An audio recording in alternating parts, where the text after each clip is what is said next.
What is up, everyone, and welcome to the Real Ones Canes podcast after Miami beat Florida at Hard Rock Stadium yesterday.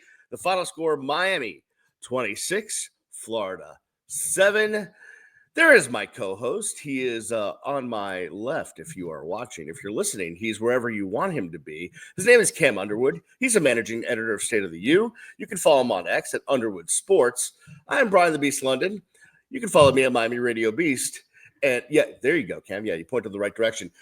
This episode may be a little bit different. It got off to a rocky start when Cam showed up with his shirt inside out. But that's neither here nor there. I thought that was just going to be a mishap amongst friends on a quiet Sunday morning, but here goes Beast, putting the business all out. I'm wearing my polo because I wanted to bring the electric juice.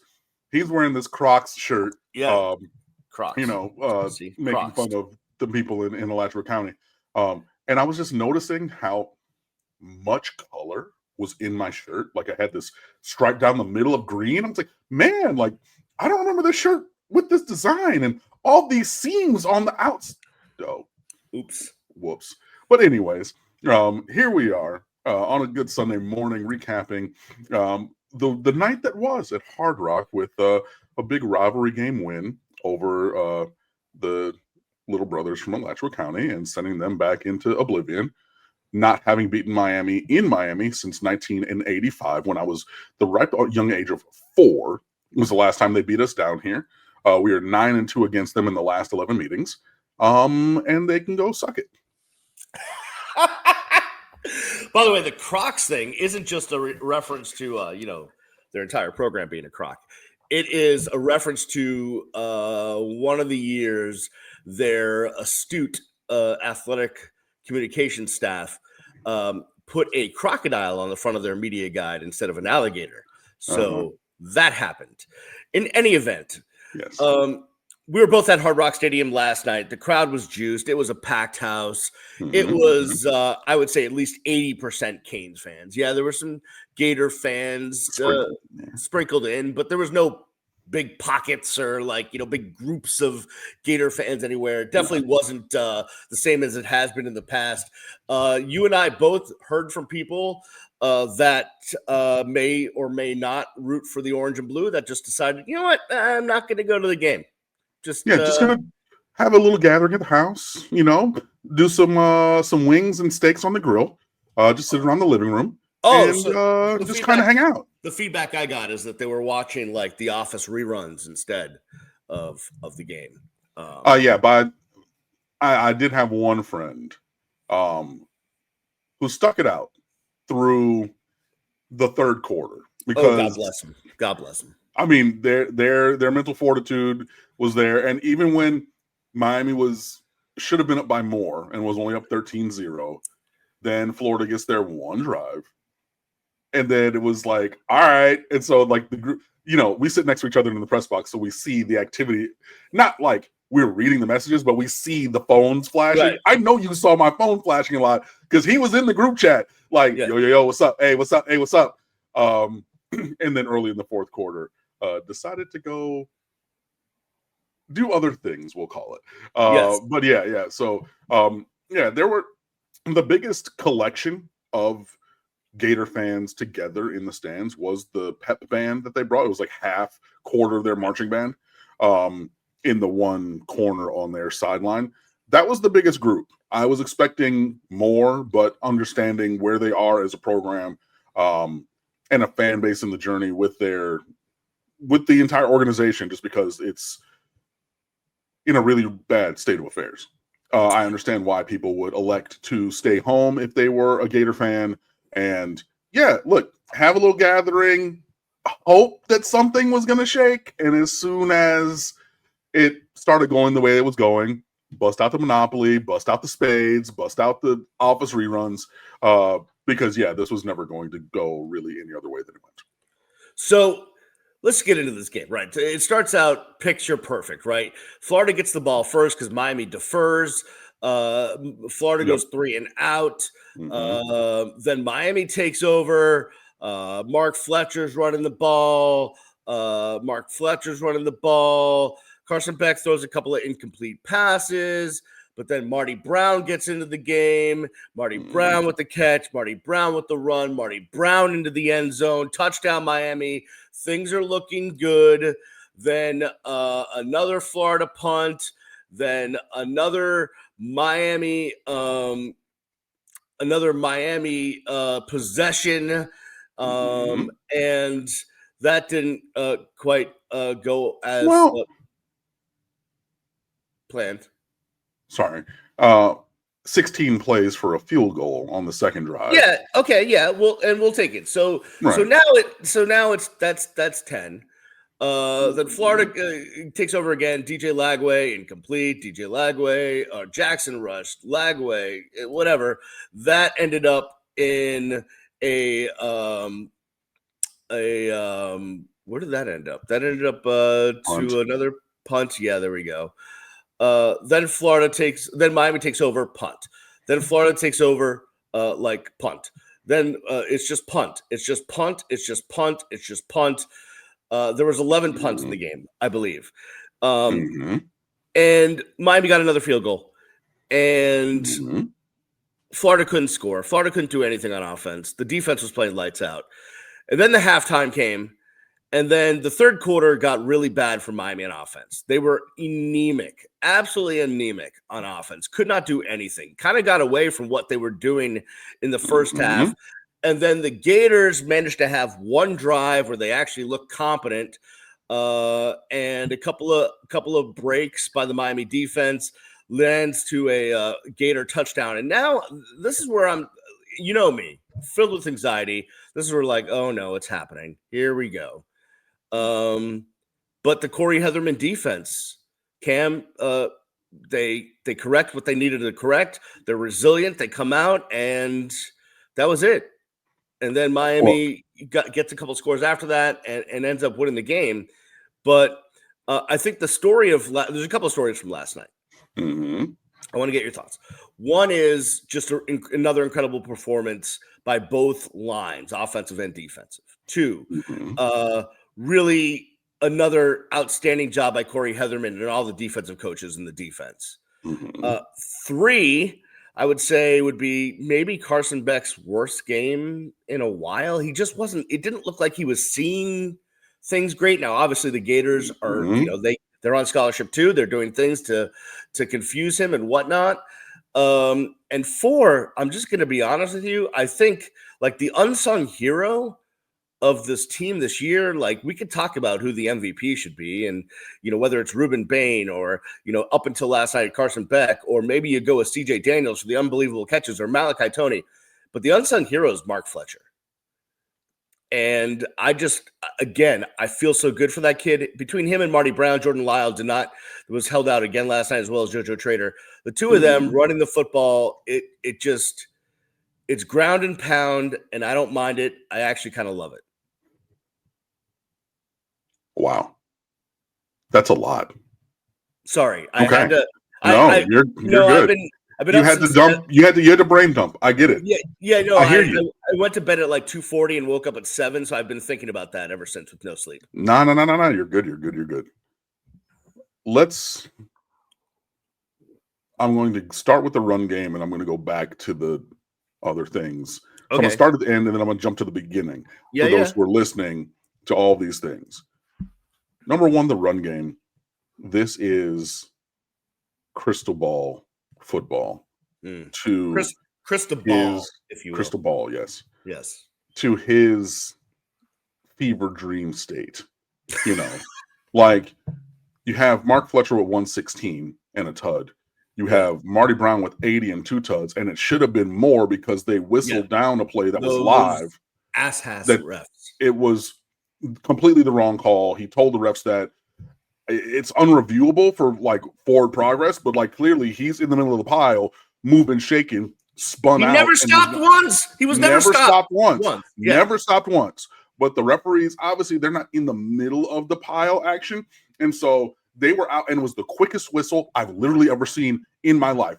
With all of the games that I've been to, all of the games that I've worked in press boxes, all the games that I've called as an announcer, right, from all over South Florida, including multiple all-star games, the Broward Dade game for 6 years I announced.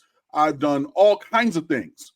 I've been to St. Thomas Aquinas, and I've seen them cheat for Aquinas umpteen times in my career.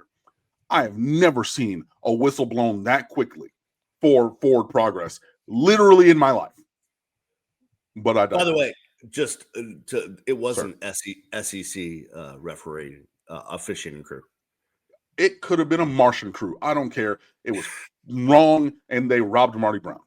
Yes. Okay. But having, like, we're not even right now Thunder and Lightning. It's Thunder and Mo Thunder, because both them dudes are big and going to run through your goddamn face. And did.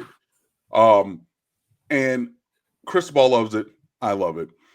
I tweeted out after the first drive, good old boring efficiency, because it wasn't blur over the top. It wasn't, all those different kind of things in the pass game. It was body blows. We're going to, hit a check down, run for 16, and then run up the middle for 6, run up the middle for 4, run up the middle for 8, run outside for 2, and just that over and over and over again. I wanted more good boring efficiency in the dry spell period in the middle of the game. I don't know why this has been a case with Shannon Dawson, even going back to last year with Cam Ward. I kept tweeting it then, and people were like, Cam, you don't know ball, shut the F up. But in the middle of these games, even in blowout wins, there are multiple runs of consecutive possessions that Miami does 0 or less than 0 offensively. And it's troubling. And I said it last year, and I know people were nitpicking or saying I was nitpicking because we had the number 1 offense in America. Imagine how astronomical the numbers would have been if we didn't have the 3, 4, 5 drive dry spell in the middle of all of these games. There's that. Going back to the beginning, talking about the drive chart. Florida's drive chart in the first half was as follows. 3 plays, -5 punt. 3 plays, 5 yards punt. Oh my goodness, this was a great drive. 7 plays, 18 yards punt. 3 plays, 2 yards punt. 3 plays, no yards punt.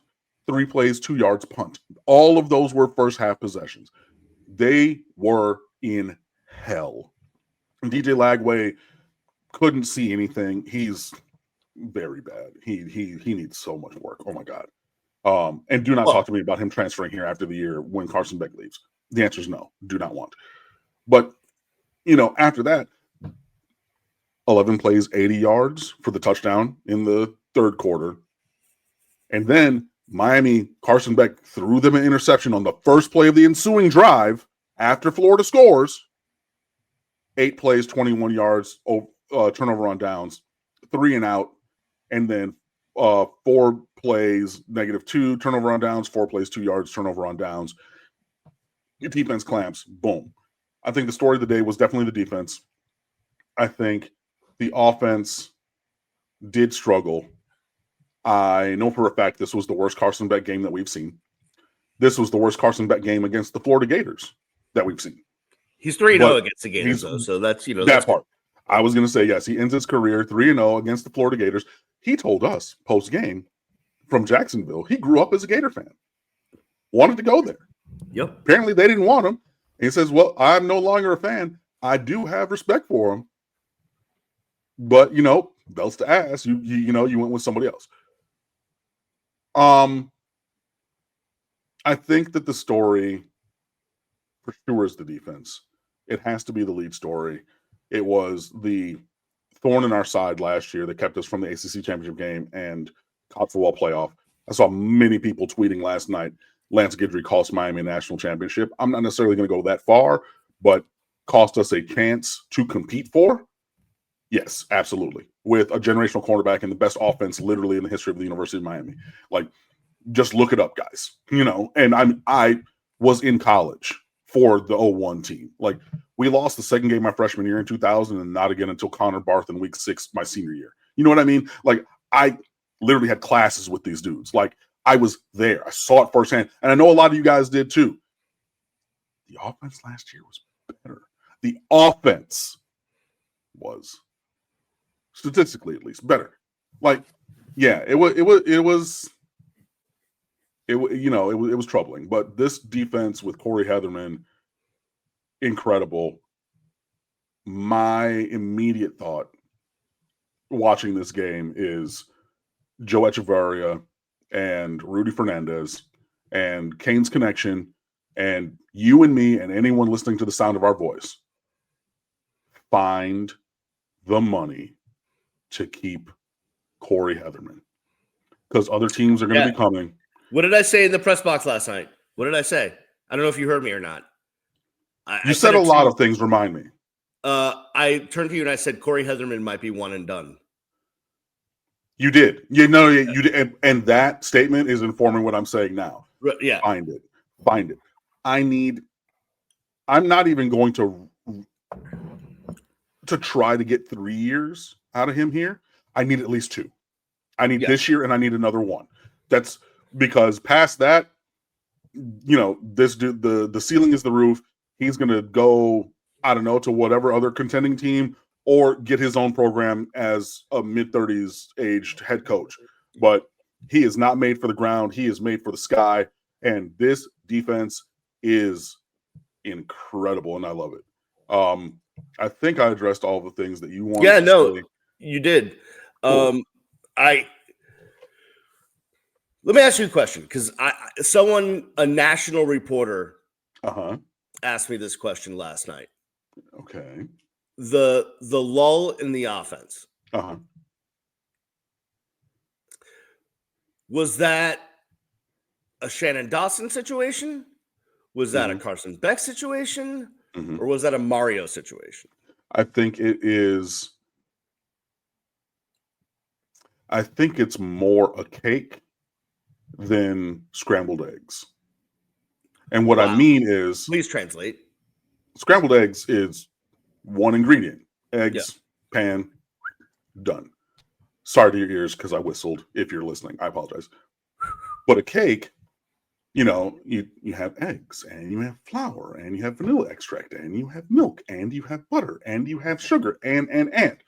So I say that to say I think it's a little bit of all of those things, being the coordinator, the quarterback, and the mentality of the coach. Not in equal measure, though. I think sometimes Shannon Dawson gets a little too cute for my liking. Ooh, and went away. He goes away. Like, he talks about Miami being Miami. I wouldn't call that cute, but yes. Okay, adventurous, whatever you would. He talks about the boring basics being the thing that will pave the path of success. Correct. But the boring basics that, and obviously he knows more football than he's forgotten more football than I'll ever know. But to my outside eye, it seems like he's going away from the things that are working. As they're working, to be diverse, to do something else for the sake of variety, not for efficiency. And when you're being the kind of boringly efficient that Miami's offense is, do the same thing. Like I was talking with another friend yesterday, before the game. If you run something that works, what do you do, Brian? Run it again. Keep going. What do you do if it works again? Run it again. Keep going. Get that. What do you do? Get that spoon. Feed it. Feed it. Feed it. Until when? They stop it. And if they don't stop it, you keep freaking running it. Wait, but we scored a touchdown and got the ball back again. Good. Run it again. Nom, nom, nom, nom, nom. And to me, it seems like Dawson goes away from the things that are boring and efficient to try to add in a little variety for the sake of variety sometimes. And that's a criticism that I've continually had, even from last year. So if you're asking me, I would ascribe probably a little bit more responsibility for the lull to Dawson. And then last night, equally, or maybe even more than Dawson, Carson Beck. Because you know me, I really keep it 100. I call it like I see it. This is why you brought me on the Real Ones Kane podcast, because I'm a real one, and I do not sugarcoat anything. Carson Beck was an atrocity last night. That was one of the worst games that we've seen him play. That's the worst game we've seen him play since the abomination at Texas last year.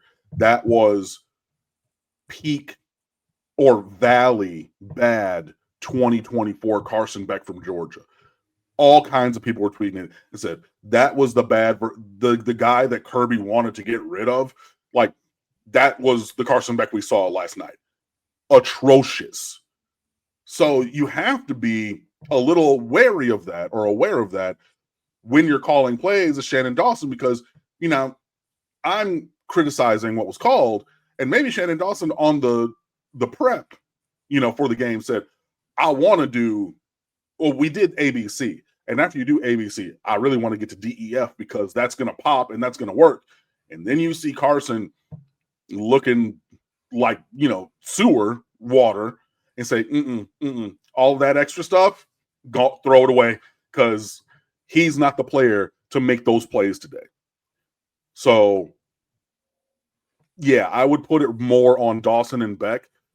Cristobal does want to be conservative, but not necessarily in the way that we saw. So I'll give him a little bit of credit for the offensive lulls, but yeah, really, because Carson was terrible, and I think Dawson was trying to figure a way through it, and the answers were number 4 Mark Fletcher Jr. and number 6 Marty Brown, and he kept looking on the play sheet for another answer, but the 2 answers were right there, and that to me is the issue.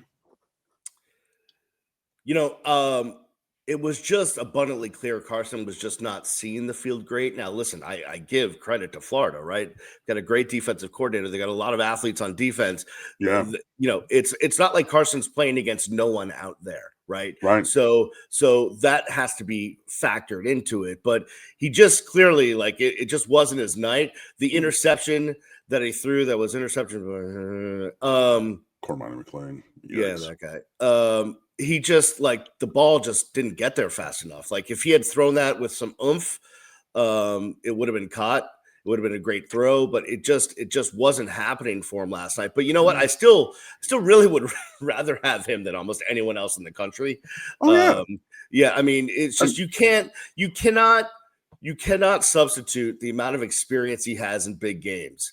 And, we'll talk about next week in the next segment, but coming up on a game like next week, you're going to want all of the experience in the world, or it's 2 weeks actually, because there's a bye week. Yeah. Next game, I should say. You're going to want that experience. I will say quickly, the interception was thrown 2 beats too late. When he hit his drop of 5 steps, you need to throw the piss out of that ball. It needs to be the laseriest laser that you can throw. And then you wait, and then you climb the pocket. Great. Love that. And then you're throwing with off body mechanics and everything, and you don't have the strongest arm anyway. And you're throwing it, again, 2-3 beats too late. That's when you give the time for that defender to figure out, oh, okay, and then undercut that. And he had room to run, by the way, on that play. I wouldn't have been opposed. Yeah, no, he did have. He had plenty of room he run it up the middle, get what you can get, slide, boom. Look, live you were to fight talking another last day. week, Carson, about call my number in the run game, coach. I'm athletic. I can go make plays. Take the 6 yards up the middle, slide. Don't even need to get hit. Clock ticks, because again, they had just scored a touchdown on the previous play to end their drive. Get settled. Okay, we're 2nd and medium. Go out there, be efficient, get some first downs, take some clock. Let's go and score, settle things down. As a 6th year, 5th year, whatever. I think, he said he was at Georgia for 5 years. So a 6-year senior, 23-year-old guy. So not, Malachi Tony, happy birthday last week, Wednesday or Thursday. He's finally 18. So cool. You're not, a teenager, bro. You're a grown man who's played in all these games and all this experience. I really hated that decision. And, I just wanted to put that out there with that. So let me ask you then, who did you ascribe the offensive struggles to when you were asked by this national journalist of great renown, but anonymous name. Obviously, we did discuss that Carson just didn't have it last night, and I go back and forth on some of Shannon Dawson's decision making when it comes to kind of getting away from what is making the cookie crumble, if you will. But I always, and what we don't really know is like, what is Mario telling Shannon? Like, what's going on in the headsets? Like, what is that dynamic? I don't know. I don't know. Let the liquor tell it. Mario doesn't say anything and let Shannon call it. I don't know how true that is, but that is, that's the party line from both head coach and coordinator. Just throwing it out there. Yeah, I don't want to talk about party lines. Okay. I'm okay not talking about party lines. I will say I believe both of them that during the game, Mario interjects very little. However, to think that there have not been copious conversations and direction outside of the actual game with the actual headsets and microphones. Like, so, I mean, I think both things can be true. Like, yeah, I've given you the structure already. From all of our time at the Hecht, everything in practice, what I want, Shannon. So during the game, I got to say that. Actually, Shannon was actually pretty revealing this week, and he talked about the influence that Alex Mirabal has on the offense. I think Alex is deeply involved in the play-by-play of like, hey, I see this, I see that. Like, why don't we try this? Why don't we do that? My guys are thinking this. My guys are thinking that. I think that's probably more happening during game than Mario Cristobal. But also, Alex Mirabal is also an extension of the head coach in a way. They're besties. They're like intertwined mentally. So that's another thing. All right. The last thing before we move on from this game and take a break and get to some other things on the other side, I didn't even realize this. I did not realize this, Cam. I don't know why it failed to pop into my brain, but it's the last regularly scheduled game between Miami and Florida. Yeah, man. So, and that can't be. Like, someone's got to figure out something.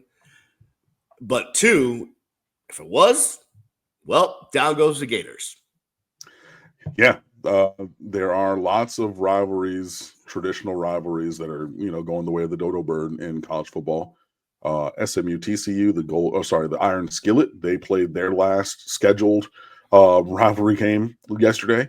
And Miami and Florida apparently have done the same. There are no future games on the books. There are no plans for any future games. Mario Cristobal made a strong case post-game that, this is a rivalry that should be played annually. Whoever needs to do whatever needs to be done to make that happen, y'all need to do that. It's basically what he said during his post-game presser. And I agree.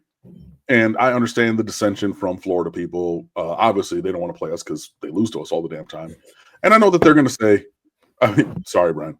Didn't mean to make you snarf your freshly brewed coffee there. I'm sure that was hot. But look, I know that they play in the SEC, and I know that they have Florida State and everything. I don't care. I don't. What exactly? But yeah, by the way, especially now with an expanded playoff, like one loss isn't going to kill you these days. So even two. Yeah, so if they're the right two. Hashtag Notre Dame. So suck it up, Buttercup, and let's play. That part. Yeah. So, I want to play our rivals. I've always been staunch on this point. That includes Notre Dame, if not every year, like most years. But there are a lot of those that are scheduled because they have that parasocial relationship with the ACC where they get to play ACC teams and not be ACC conference member. But whatever. I want to play, Florida State, they're always on the schedule. I want to play Florida. I just think it makes college football better. But, if they want to go and tuck their tails like Gators are wont to do, I'm glad that they're doing it on a 2-game losing streak, getting their doors blown off in their beloved on-campus stadium by Cam Ward and the greatest show on turf last year, and coming down here and getting, it was crock potting. It was a boa constrictor where, it just takes a while to suffocate the life out of them. But that's what Miami did. and they can go back to Alachua County and smell their home in the swamp and rot.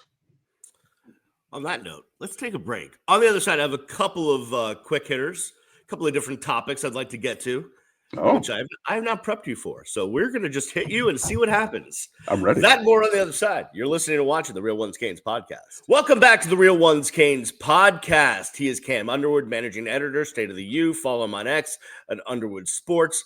I'm Brian the Beast London. Follow me at Miami Radio Beast. Hey, do me a favor and please subscribe to wherever you're listening to this or watching this, to share it, tell your friends, tell your parents, tell your relatives, tell your auntie, tell the kids down the street. You know what? Walk outside your front door right now and say, hey, subscribe to the Real Ones Canes podcast.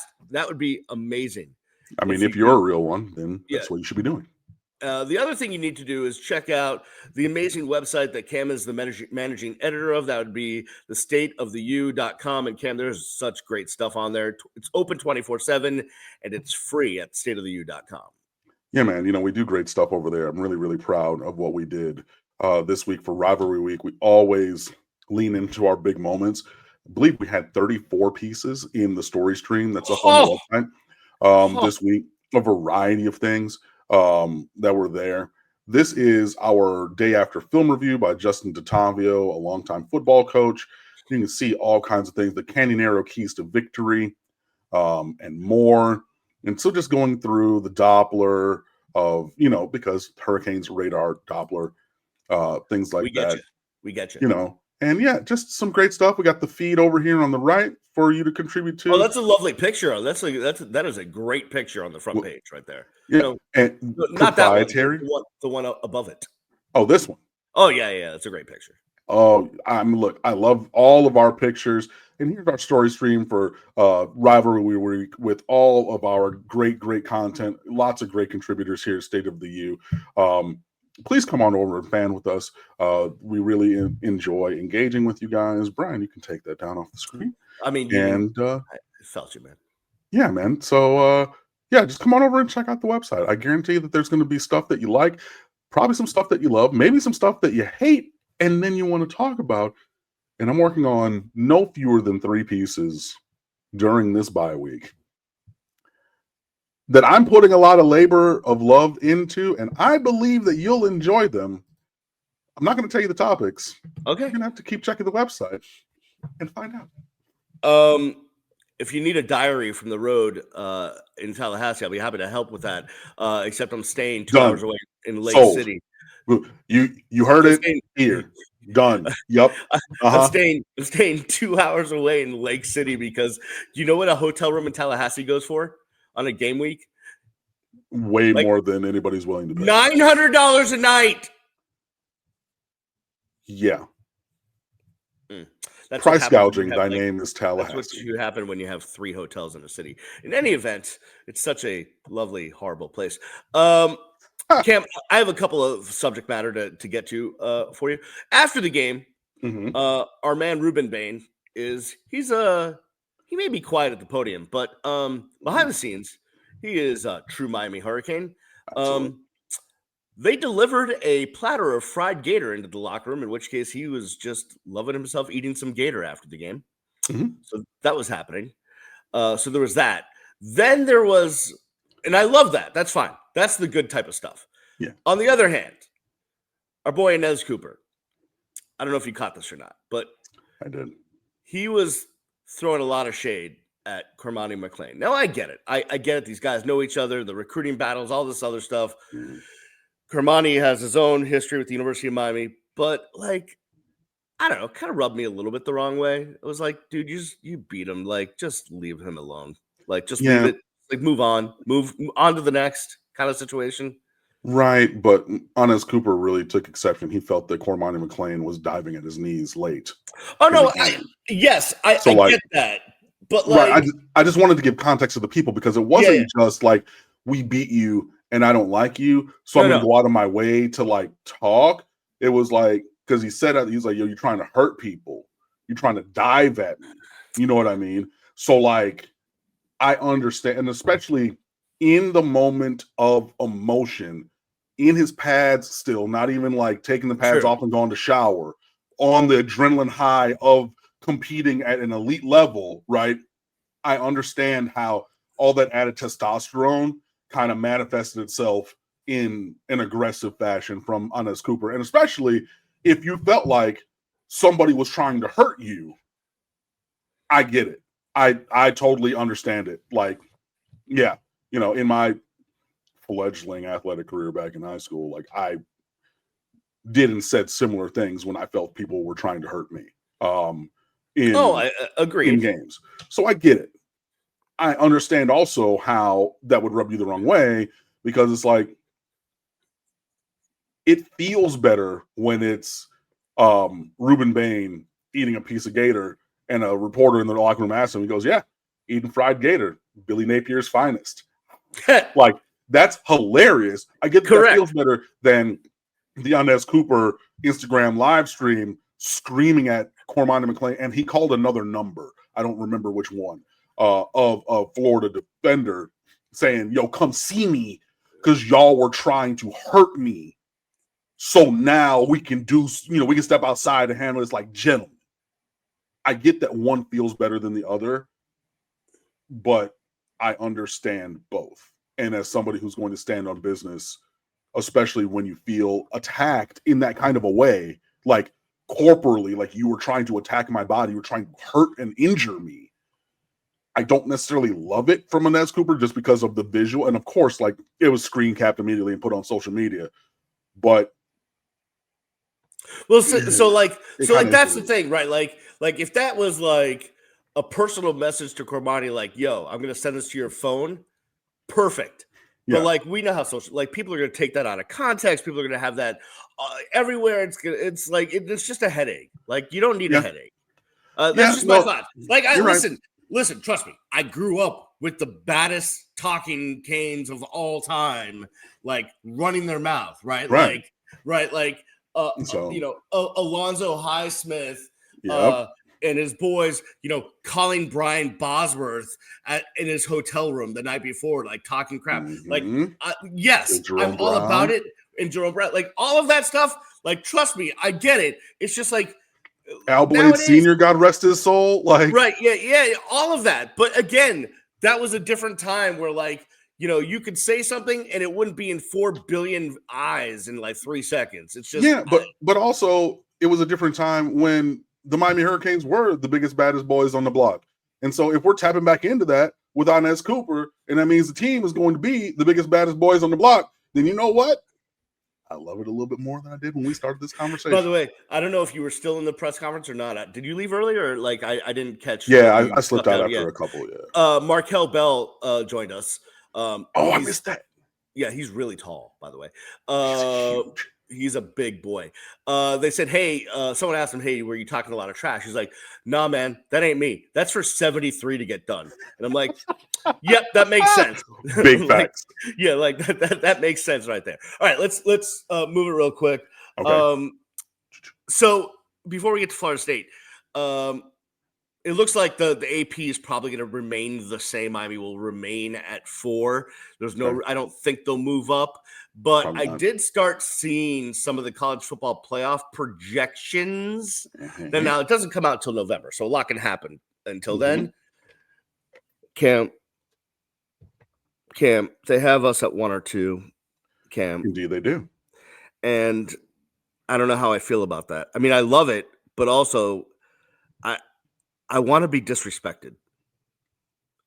I want to be disrespected. It's kind of like my sex life. I want to be disrespected. I don't like when they give us accolades. Like, I don't like when everyone on game day picks us. I don't like when, Nick Saban's like, oh, it's the most well-rounded team I've seen this year. I don't want that. I want hatred. I want disrespected. I want to be the Empire. I want to be Darth Vader. I don't want to be Luke Skywalker. The thing about it is, if you're good enough for long enough, like Batman, you'll turn into the villain. Like if you live long enough, if you survive long enough as the hero, you'll eventually be the villain. We're on that hero charge of Miami's not been here in a while at this height for a while. And so this is new and different for everybody who's seen the Georgias and Alabamas and O States and the Michigans and the whomever, the Clemsons. Hashtag Clemsoning is back, by the way. Good God. That was going to be another topic. Damn it. Stole it. Well, we can still talk about it. Okay. But like, yeah, it's new and shiny. So people are on it. And it was the same thing like when Alabama was on the way up and all these other teams.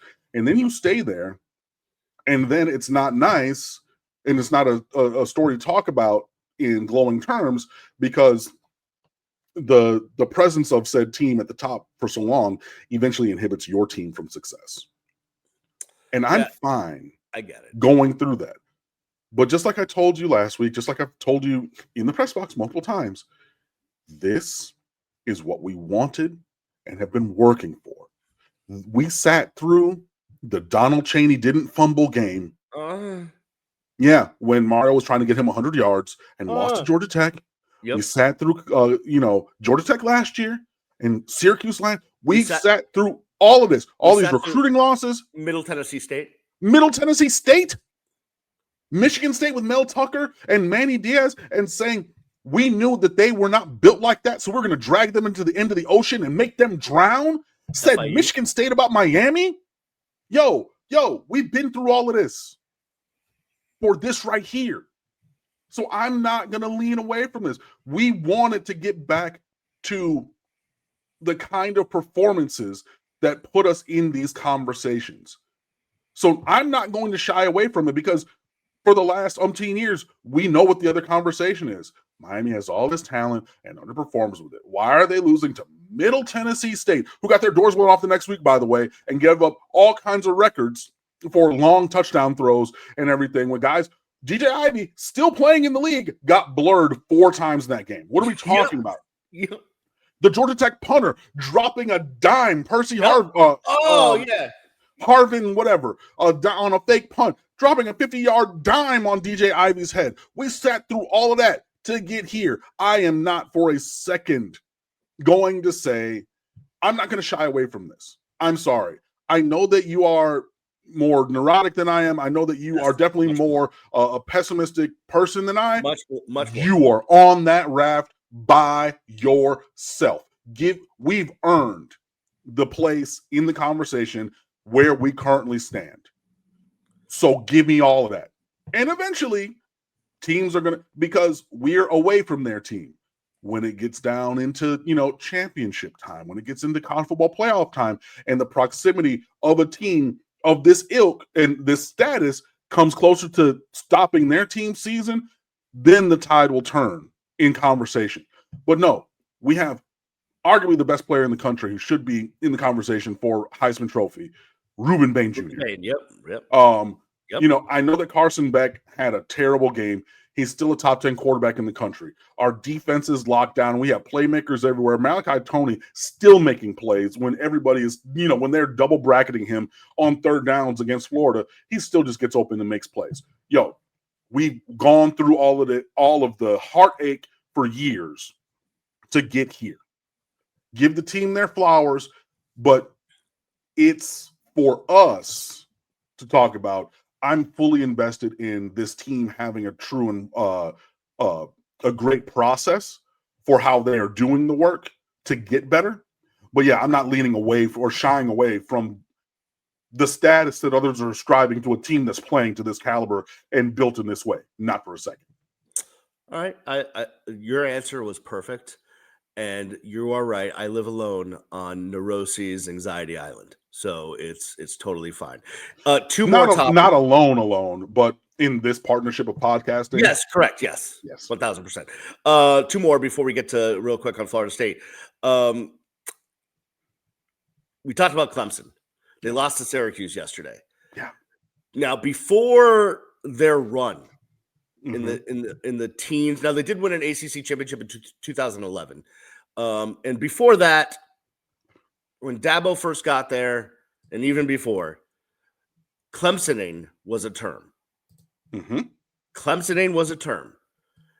It was a term when Miami went up there in 2004, I'm going to say, first year in the ACC. and beat them with like Tyrone Moss, I think, in overtime. May he rest in peace. Scored on that one. And Clemsoning was the thing. And then they started winning a lot. And then Clemson was thought like at one point it was like Clemson and Bama, right? Like are the two juggernauts. And now Clemson is something that they weren't. And Mike, it's the Real Ones Canes podcast poll question of the week. If you go to my Twitter profile at Miami Radio Beast and you go to the pinned question, it is this week's Real Ones Canes pod poll question of the week, brought to you by Underwood Sports. That's Cam from the State of the U. Do Clemson fans know they're Clemsoning again? And the answer, it's about 50-50 right now. It's like 52-47 as to yes, but it's about 50-50. I don't think they do. I think they still think they are a juggernaut. I don't think they've realized that they have fallen off yet. You, I think, disagree. I definitely disagree. I think that they could talk themselves into believing that they were still championship Clemson. And then you lose to Georgia Tech last week and Syracuse this week. There's no reason they should have lost to Syracuse. That was a Clemsoning game. Clemsoning being, I have a better roster and a better team, and I'm finding a way to lose in these spots.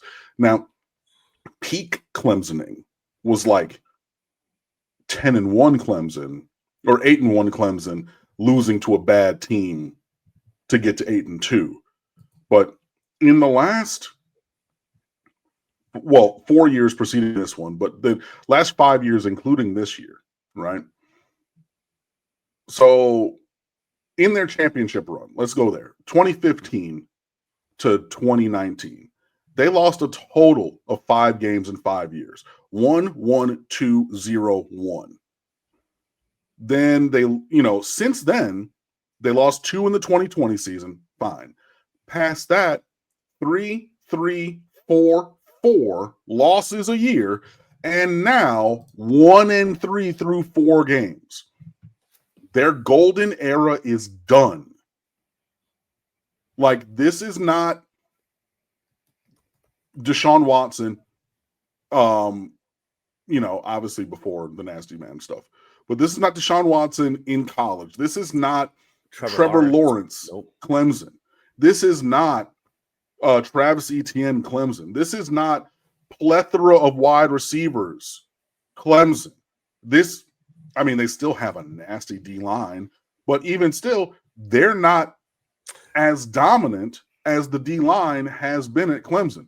This is not the Clemson of the mid-2010s. This is not.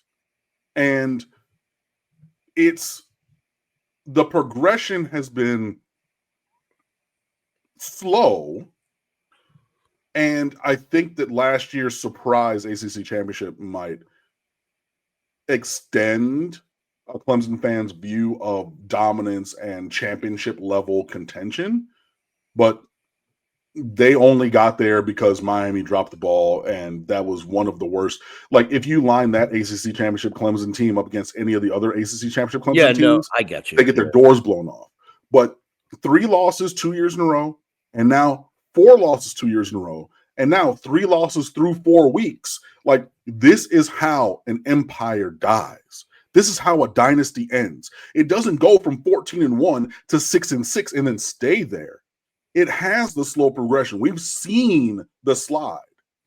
And this is why I believe that since they've seen it a little bit over the course of the last couple of years, this is why the questions are getting a little bit stronger for Dabo at his press conferences. This is why he's lashing out at the critique now, because they were beyond any kind of critique for a while. So they see that the glory days a little bit in the rearview mirror. Yeah, speaking of Dabo, his buyout is just under $60 million, so good luck with that. They're not going to buy him. He's a living legend there. He's not going to get fired. No, let me get that straight. He may get a call from Alabama. Right. He will leave of his own volition, but name me the other. Frank Howard, they named The Rock after that man at Clemson. That is correct. Like, you can make a case that Dabo Swinney is the greatest coach in Clemson history. Like, I'm not saying that they're going to fire the man, But I'm also not going to sit here and say, oh, this is the 14-1 championship team from 2016. They are not them boys anymore. They're not. And I think that Clemson people, and I know a couple of them, they could talk themselves out of it for a while. They've been slapped in the face with that truth this year. All right, so real quick, just look at the Clemson thing, right? 1-3, they have a bye week. Then they're at UNC. Belichick's team is not that good. They may win that one. At Boston College, could probably win that one. But then hosting SMU, they could lose that one. Hosting Duke, that's not a gimme. Hosting Florida State, forget about that. At Louisville, who knows? And then the end of the year at the team with maybe the best quarterback in the country at South Carolina. They could lose 4 or 5 more games. It is very possible. Like there are 5 losable games that you just listed. I'm not saying that they're going to lose all of them and Correct. go 4-8, but those are losable games for a Clemson team, for any team, regardless of the branding and the name across the front of the jersey. But any team playing the way that team in Clemson, South Carolina is playing, they could lose any or all of those 5 games. Now, they could also go 4-1 in those 5 games. They could. But, yeah, this is not the Paragon Championship program that it has been anymore. And, yeah, I think while Clemson fans were able to talk themselves around it because they did win the ACC championship last year, yeah, I think the truth is staring them in the face in an undeniable kind of a way now. All right, last topic before we get to just a real quick FSU preview. Something happened in the Midwest yesterday that caught my attention. Oh, it wasn't a big national game. It was actually an interstate game or an intra rivalry game, a border war type game, I guess is what I'm trying to go for. Yes. And something interesting happened from a player that I kind of like and have had my eyes on. Mm-hmm. Do you know where I'm heading with this? I know exactly where you're heading with it. You're heading to Bloomington, Indiana. I am. The Indiana Hoosiers, who are 4-0, destroyed Illinois 63-10. If you didn't know this, the Miami native, former Cal quarterback, and now Indiana quarterback, Fernando Mendoza, threw for 5 touchdowns yesterday. He was 21 of 23. 21 of 23, Cam, 91%, 267 yards, 5 touchdowns, no interceptions. You and I have had this conversation in the press box a lot. Uh-huh. Who is next up for quarterback at the University of Miami? I don't think I'm convinced that person is on this team right now, but we don't know. Mendoza has another year of eligibility left. Might he want to come home? Might you want him to come home? I don't think he's playing college football next year. And so, number one, I don't think Fernando Mendoza is playing college football next year. Also, Indiana was ranked like number 19, and Illinois was ranked number 9 going into that game. And I picked Illinois in my picks league as a 2-point game, and big oops. Yeah, lost really, really bad. Fernando Mendoza's twin brother, I also believe, is a quarterback at Indiana. So Fernando, and then I don't know the other kid's name, so I'm not going to sit here and make something up. But the twin came in when it was blowout time for the bigger, better brother. It's Alberto, by the way. Okay, I was going to say something like that, but I didn't. Yeah, it's Alberto. He's a freshman. Make something up. Yeah, so Fernando and then Alberto got playing time after Fernando dotted up Illinois. I agree with you that my early stance is that next year's starting quarterback is not on this year's roster. I would take Fernando Mendoza.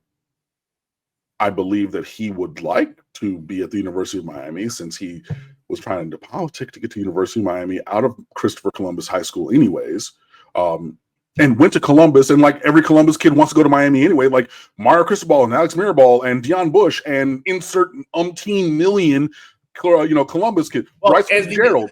The entire hierarchy of the University of Miami is from Columbus, basically. Hello. So yes. I get it. I just don't think that Fernando Mendoza is going to be playing college football next year.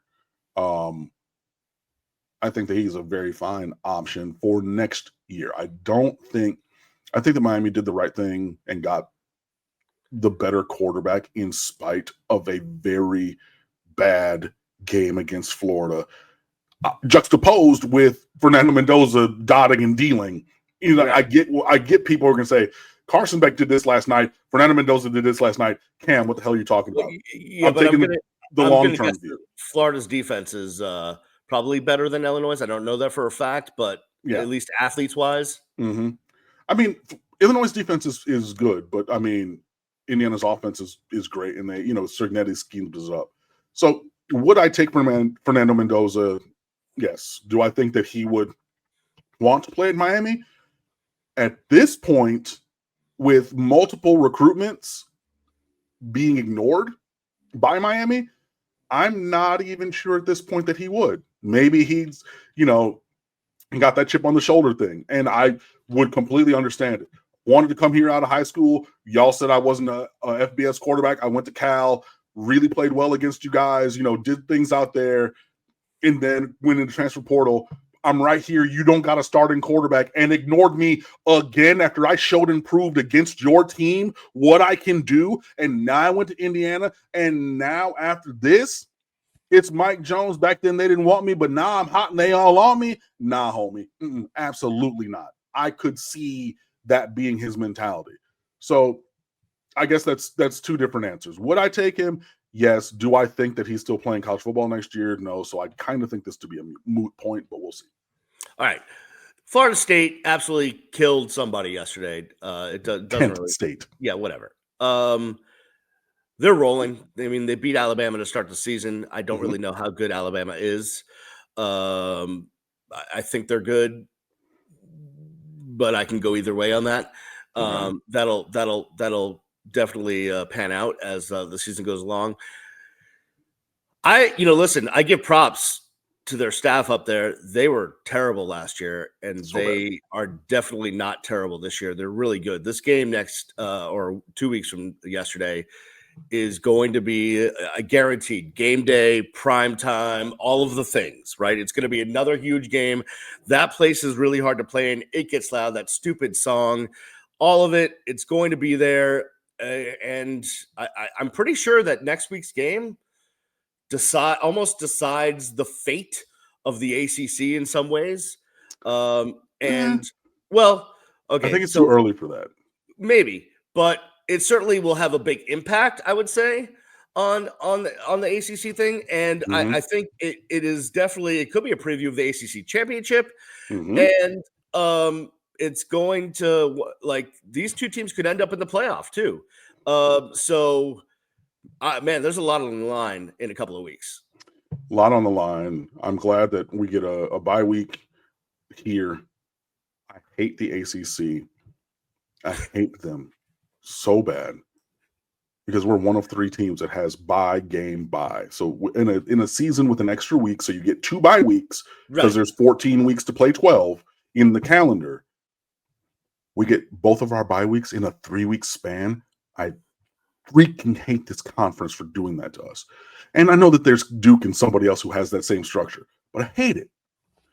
But I do love this bye week before Florida State. And yeah, this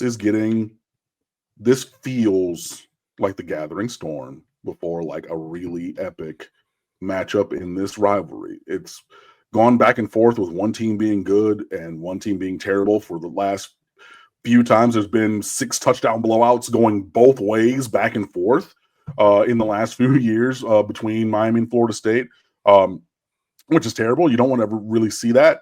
Last year's game was only like a 4 touchdown win by Miami, but still, that wasn't really close.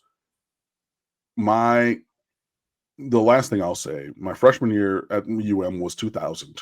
So the iconic 2000 Miami Florida State game was my introduction by fire. Dorsey to Shockey was coming right towards the student section, except for me and my friends snuck out of the student section. We were sitting at the 50 with some dudes who came in from Dallas.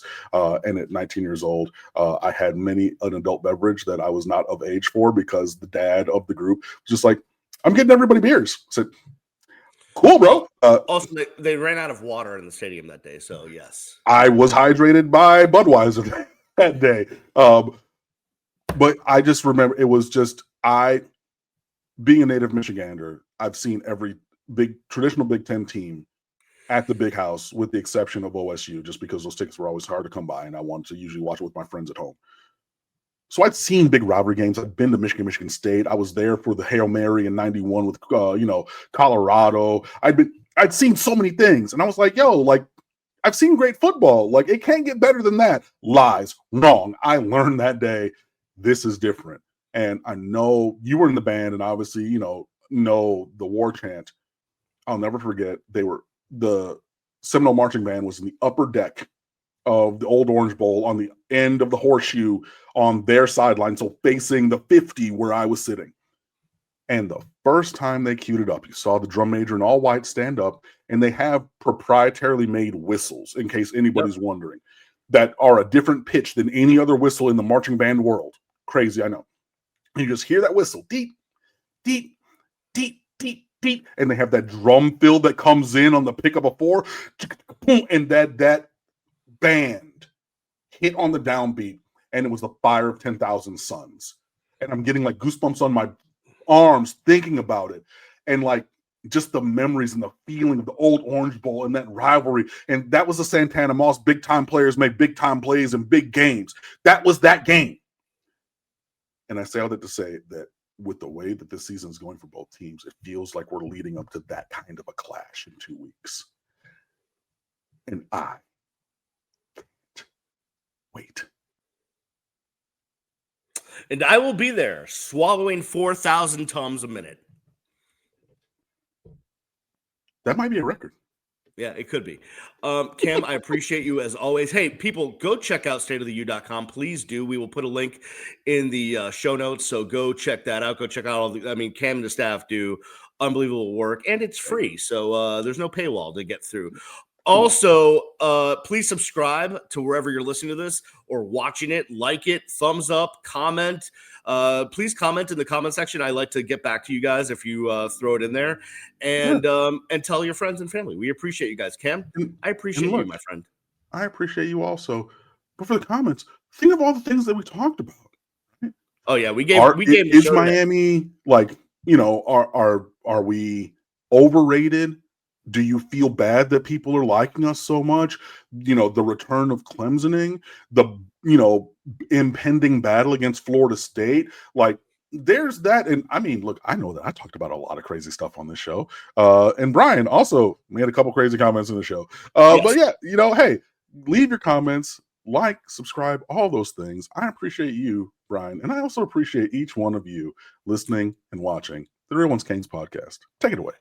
I as well. And we will see you sometime this week in a bye week spectacular right here on the Real Ones Canes podcast. Peace.